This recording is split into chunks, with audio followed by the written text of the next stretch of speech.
Ապա մեր շուրջը նայեք, ինչ է կատարվում։ Հիվանդությունները գլուխ են բարձրացրել։ Այս ամենը մեղքերի պատճառով է։ Եկեք բոլորս միասին մեղքերի թողություն խնդրենք, եւ Աստված միանգամից բոլորիս կների։ Թե չէ, ինչպես կարելի է այսպես ապրել։ Աստված մարդուն ստեղծել է իր կերպարանքով եւ տվել է այնպիսի զորություն, որ մարդը կարողանում է տիեզերք թռչել։ Նա մարդուն ստեղծեց եւ ստուգեց, թե կլսի իրեն։ Արգելեց պտուղը ուտել, բայց գայթակղվեցին եւ կերան։ Այլապես կմնային դրախտում։ Ասում են, ուխտը ասեղի նեղլիկ անցքով ավելի հեշտ կընկնի դրախտ, քան մարդը իր մեղքերով։ Գոյություն ունի դժոխք։ Այ եթե գազօջախը միացնես եւ ձեռքդ պահես կրակի վրա, ինչքան կարելի է պահել։ Իսկ դժոխքում պետք է հավերժ վարվել։ Ինչպես կարելի է չվախենալ դժոխքի կրակներից։ Եվ որպեսզի մեզ փրկի Հիսուսը, իր արյամբ մեր մեղքերը առավ։ Դա նման է այն բանի, որ ասենք մեկին տանում են գլխատելու։ Գալիս է Հիսուսը եւ ասում է. նա մեղավոր չէ, այդ մեղքը ես եմ գործել։ Եվ Հիսուսին պատժում են նրա փոխարեն։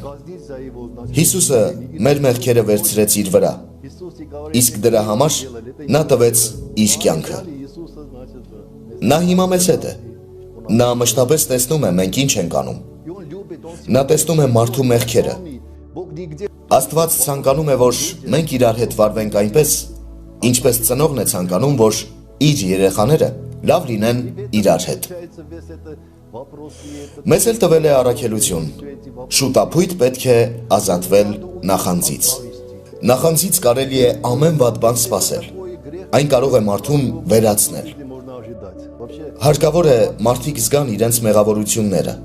խնդրեն մեղքերի թողություն եւ նոր կյանք սկսեն։ Կտակարանում ասվում է. կգան ժամանակներ, որ մարդիկ օրը ցերեկով կվախենան տանից դուրս գալ։ Ինչու հասնենք այդ օրվան։ Ինչու ինքներս մեզ չփոխենք եւ մեր երեխաներին չփոխանցենք մի աշխարհ, որտեղ բոլորը միմյանց սիրեն։